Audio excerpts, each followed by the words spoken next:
লোকসভা নিৰ্বাচন প্ৰতিবাৰে যেতিয়া হৈ থাকে লোকসভা নিৰ্বাচনে কওক বা বিধানসভা নিৰ্বাচনে কওক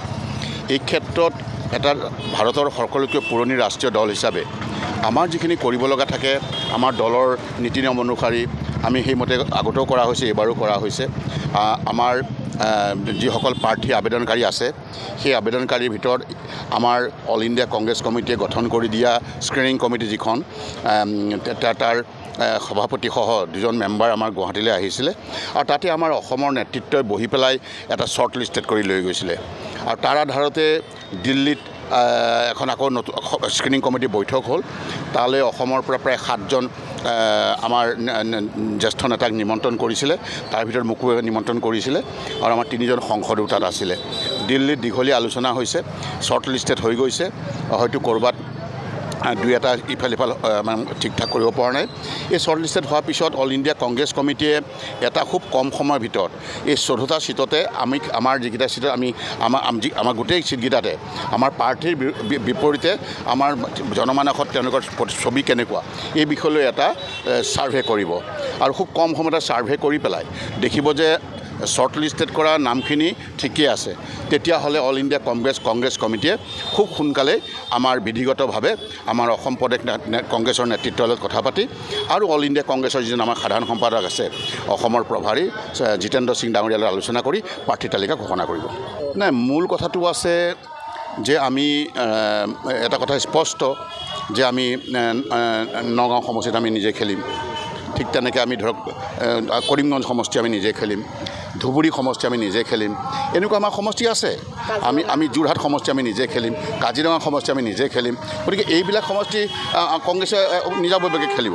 গতিকে এইখিনি তাৰ উপৰিও আৰু আছে মই এতিয়া প্ৰকাশ নকৰোঁ মাননীয় সভাপতি মহোদয়ে সময়ত গোটেই কথাখিনি জনাব কিন্তু আৰু আছে আমি খেলিব পৰা কাৰণ আমাৰ প্ৰাৰ্থীৰ তালিকা যথেষ্ট ডাঙৰ আমাৰ বহুত প্ৰাৰ্থীয়ে প্ৰাৰ্থিত্ব বিচাৰিছে সেইকাৰণে আমি নিজাববীয়াকৈ খেলাৰ সিদ্ধান্ত লোৱা হৈছে লোকসভা নিৰ্বাচন প্ৰতিবাৰে যেতিয়া হৈ থাকে লোকসভা নিৰ্বাচনে কওক বা বিধানসভা নিৰ্বাচনে কওক এই ক্ষেত্ৰত এটা ভাৰতৰ সকলোতকৈ পুৰণি ৰাষ্ট্ৰীয় দল হিচাপে আমাৰ যিখিনি কৰিব লগা থাকে আমাৰ দলৰ নীতি নিয়ম অনুসৰি আমি সেইমতে আগতেও কৰা হৈছে এবাৰো কৰা হৈছে আমাৰ যিসকল প্ৰাৰ্থী আবেদনকাৰী আছে সেই আবেদনকাৰীৰ ভিতৰত আমাৰ অল ইণ্ডিয়া কংগ্ৰেছ কমিটিয়ে গঠন কৰি দিয়া স্ক্ৰিনিং কমিটি যিখন তাৰ সভাপতিসহ দুজন মেম্বাৰ আমাৰ গুৱাহাটীলৈ আহিছিলে আৰু তাতে আমাৰ অসমৰ নেতৃত্বই বহি পেলাই এটা শ্বৰ্ট লিষ্টেড কৰি লৈ গৈছিলে আৰু তাৰ আধাৰতে দিল্লীত এখন আকৌ নতুন স্ক্ৰিনিং কমিটি বৈঠক হ'ল তালৈ অসমৰ পৰা প্ৰায় 7জন আমাৰ জ্যেষ্ঠ নেতাক নিমন্ত্ৰণ কৰিছিলে তাৰ ভিতৰত মোকো নিমন্ত্ৰণ কৰিছিলে আৰু আমাৰ 3জন সংসদো তাত আছিলে দিল্লীত দীঘলীয়া আলোচনা হৈছে শ্বৰ্ট লিষ্টেড হৈ গৈছে হয়তো ক'ৰবাত দুই এটা ইফাল মানে ঠিক ঠাক কৰিব পৰা নাই এই শ্বৰ্ট লিষ্টেড হোৱাৰ পিছত অল ইণ্ডিয়া কংগ্ৰেছ কমিটিয়ে এটা খুব কম সময়ৰ ভিতৰত এই 14টা সিটতে আমাৰ যিকেইটা সিটত আমাৰ গোটেই সিটকেইটাতে আমাৰ প্ৰাৰ্থীৰ বিপৰীতে আমাৰ জনমানসত তেওঁলোকৰ ছবি কেনেকুৱা এই বিষয়লৈ এটা ছাৰ্ভে কৰিব আৰু খুব কম সময়তে ছাৰ্ভে কৰি পেলাই দেখিব যে শ্বৰ্ট লিষ্টেড কৰা নামখিনি ঠিকেই আছে তেতিয়াহ'লে অল ইণ্ডিয়া কংগ্ৰেছ কমিটিয়ে খুব সোনকালে আমাৰ বিধিগতভাৱে আমাৰ অসম প্ৰদেশ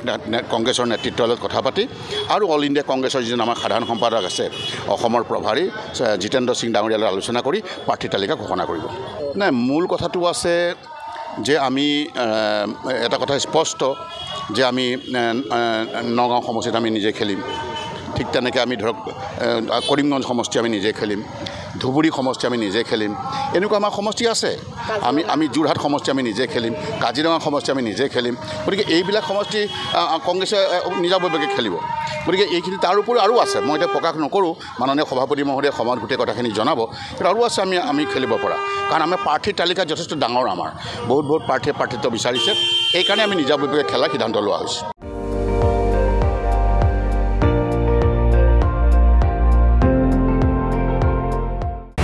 আপুনি চাই আছে ND24 সৰ্বশ্ৰেষ্ঠ নহয় সৰ্বোত্তমৰ দৌৰ